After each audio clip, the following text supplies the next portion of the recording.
Once upon a time, there was a people who possessed a considerable knowledge, a civilization whose messages have been handed over to us through time, a people whose prophecies have impressively started to come true. The Mayas. The eternal charm of mystery encloses the deep knowledge of this ancient civilization, whose memory has been lost in the mists of time. The Mayan calendar is known and studied by dozens of researchers. In fact, many believe that it holds a prophetic message. However, its decoding is not yet complete. The Mayas were convinced that time is cyclic. Every 5,125 years, an era would end, simultaneously opening a new one. In South England, for a few decades, an incredible phenomenon has been taking place, fascinating and unsettling at the same time: the crop circles. Moreover, during the last few years, the mystery has become even more intriguing. On the crop fields, incredible Mayan figures started to appear. Is it possible that an incredible connection is concealed between the Mayan prophecies and the crop circles? Who or what could draw these pictograms with elements that join together past, present, and future? During the night of the 6th and 7th of July 2007, a researcher named Winston Keach placed a series of cameras on the hill above the East Field near Silbury Hill, an area in the south of England which has always been popular for the crop circle phenomenon. Other researchers joined Mr. Keach. And at about 1:30 a.m. we went along to Knapp Hill. Arriving there, we met up with the cameraman that I'd met earlier in the day in the cafe, and he had a set of cameras with him on top of the hill, and he explained to me that he had some more cameras set up in his vehicle which he'd pulled through and parked on the hill overlooking Eastfield as well. When I got there, he told me that the two cameras that were in the car were infrared and visible light capabilities and very sensitive. Also, the cameras he had were on the hill with him was a still camera which had a long exposure, an image enhancing device, and also another very light sensitive camera. He showed us a scan of the field with the image enhancer, and we could see clearly at that time, about 1:35, that there were no formations in the field of Eastfield or the surrounding fields next to them. And then just after 3, there was a big white flash of light that completely encompassed the landscape. That reminded Wynne that he needed to go down to his vehicle and change the tapes over. So he went down to the vehicle, changed the tapes and came back. And then just as some light creeped in, just as some clouds must have moved away, there was a very imperceptible shadow that we could see on Eastfield. So I asked Wynne to look through his camera on the hill. He opened the viewfinder and looked through it and then said to us, "You better get up and look at this." And it was at that point, which was about 3:45 in the morning, that we discovered there was a very significant formation in Eastfield. On later analysis of the footage that was taken in the car, there were two cameras running constantly all night from about 11 o'clock until 5 o'clock.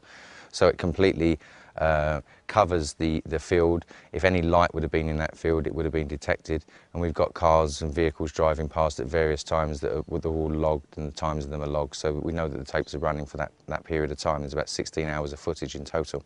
Nobody could have been doing this formation. If there would have been 1/200th of a candle light of light in that field, these cameras would have picked it up, and plus I feel that we would have seen it from the hill as well, because we were constantly maintaining an observation down on Eastfield.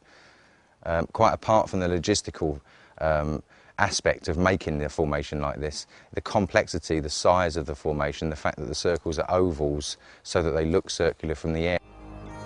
However, there is more to be surprised about. When they watched the recorded tapes, Gary King and the others realized that the cameras had caught the beam of light that reminded Wynne to change the tape. When we analysed those tapes, we found that the first visible signs of the formation through the lenses of those cameras was actually at 3:20 a.m. and that the light flash that was picked up on the end of the first tape registered for 3.5 milliseconds as an EM pulse, which is very similar to a bolt of lightning. And it was 7 minutes after that, at 3:20, that the first signs of the formation were picked up by the cameras in the car. But we again didn't see them until about 20 minutes after that.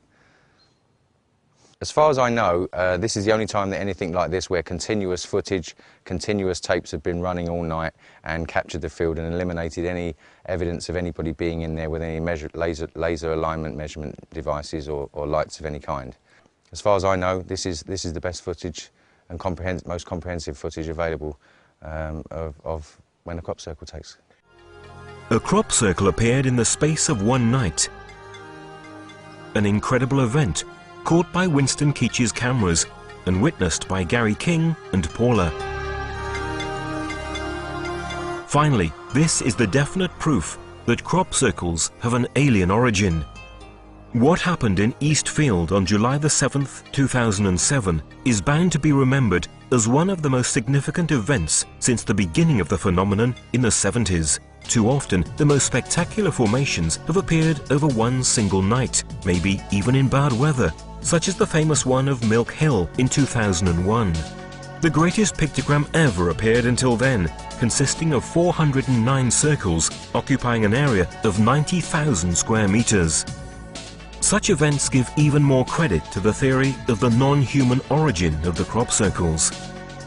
And the appearance of Mayan figures and symbols in wheat fields would suggest that the mysterious architects of the crop circles want to draw our attention to current events and towards the end of this era. Actually, the use of the term prophecy regarding Mayan people is not quite correct. The Mayas, in fact, had identified regular cycles of time occurring in the universe. On the basis of this knowledge, they were able to predict centuries in advance astronomical events of great importance, which would affect the whole of mankind. To calculate these cycles, the Mayas had developed a complex system of calendars that they used in order to synchronize their existence with the flow of events and of cosmic energies. The shorter cycle that they calculated was 52 years long and was obtained through the interaction of two different calendars: the sacred calendar, called the Tzolk'in, and the civil one, called Harb. The Tzolk'in was formed by 13 months of 20 days each, for a total of 260 days, corresponding to the average length of gestation of a human being. The Harb calendar was made up of 18 months of 20 days each, for a total of 360 days. In order to obtain the solar year 365 days long, there was an addition of a 5-day month called Uabe. According to their studies, our solar system undergoes a circular motion toward and away from the center of the galaxy, the Milky Way, which lasts 25,625 years. The Mayas called this cycle Galactic Day and subdivided it into 5 subcycles of 5,125 years each, which they considered as individual eras and were called suns. At the end of each sun, they presumed that a strong energy flow would be generated from the center of the galaxy, causing a strong and unusual solar activity associated with global catastrophes. In fact, in 1997, the SOHO spacecraft detected an energy flow from the center of the galaxy, and a few years later, the Sun entered a very strong activity cycle. This gave scientific support to what had been anticipated by the Mayas. Also, the Mayan forecast regarding the energy coming from the center of the galaxy appeared in a crop circle on July the 13th, 1996 in West Kennet. The figure shows the Mayan symbol Hunab Ku, which represents the galactic center. You can clearly see rays coming out of its perimeter. Next to Hunab Ku, there are the crescent moon and a comet. How is this connection possible between the Mayan prophecies and the crop circles? The Mayas remembered that already 4 suns, namely 4 cycles of 5,125 years each, had elapsed since the beginning of the Great Cycle or Galactic Day. Thus, according to their calculations, we are now at the end of the era of the 5th sun, which began on August the 13th, 3114 BC and will end on December the 21st, 2012. During this period, the Mayas predicted new upheavals on our planet and a great spiritual renewal in humans. The survivors would have started a new golden age. a change that, according to some researchers, has already begun. On the 13th of August 2000, near the Chilbolton Military Radio Telescope, appeared a beautiful crop circle that could not be deciphered. Its proximity to an installation supervised 24 hours a day makes it difficult, if not impossible, to think about a human origin. Its explanation arrived unexpectedly the year after. In fact, in the same field, on August the 14th, 2001, a new pictogram appeared. This time, however, it was not the usual symbol. This is in fact a face with clear humanoid features, designed with the same technique used for the old black and white photos of newspapers. A set of points where the difference of width and distance between them creates the image. A technique never seen before in crop circles. By applying a graphic filter on the photo, more details become clear. Just 5 days later, on August the 19th, a few dozen meters away from the alien face, an even more shocking figure appeared. It seemed the reply to the binary code message transmitted by the Arecibo radio telescope in 1974.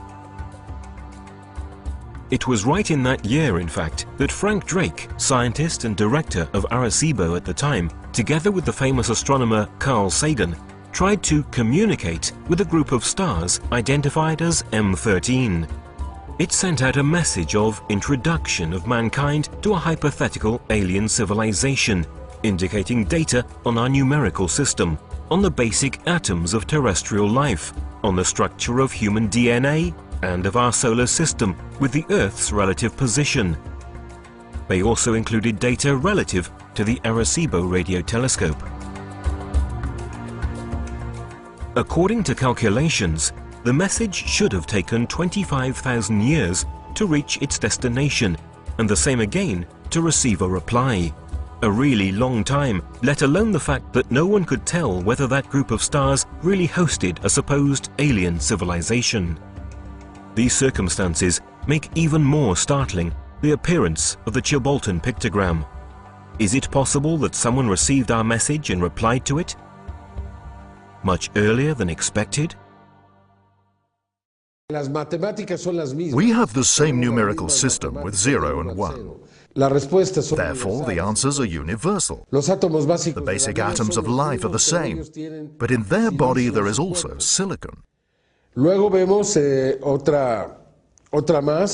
Then, where the chemistry of DNA is mentioned, we also notice the fact that all the components of our DNA are clearly identical to theirs. This shows that we come from the same universal principle. When they mention their genome, they tell us that they have 1,048,000 sequences more than us. This means that they are much more evolved than us, which is normal. Since they have been able to achieve such a development, to prepare a similar message, they ought to have a greater evolution. Then they provide other details, telling us that they live in 2 planets and 4 moons, namely in 6 different worlds. And finally, they refer to the instrument used to send out this message. Surprisingly, we found that the figure representing this device appeared 1 year before in the same place. Thus, they notified that in the same place they would have given a new message. The way in which these beings speak to us needs to be carefully interpreted. The elements involved in the Chilbolton pictograms are astonishing. Is this really the reply of an alien civilization? Is it fake or real? The Mayan Dresden Code announces that, starting from the 1991 eclipse, it has begun a process that will lead humanity to the encounter with the Lords of the Stars. Are these events part of it? We could still carry on describing further data and symbols related to the knowledge and prophecies of the Mayas, which have appeared in the extraordinary English crop circles. Could the Mayas really predict future events? Do these warnings have a real foundation? Now, even scientists confirm that the Earth is a living entity, a complex organism. The message coming from the ancient Mayas and modern crop circles appears to be the same. A change of conscience is absolutely necessary, as never before in human history. A message of warning and hope coming from a past whose importance is hardly being recognized. And this is what the creators of the pictograms did. Whether human or alien, they amplified the message coming from the cultures of the past, such as the Mayas, through a fascinating symbolism beautifully engraved on the wheat fields of England.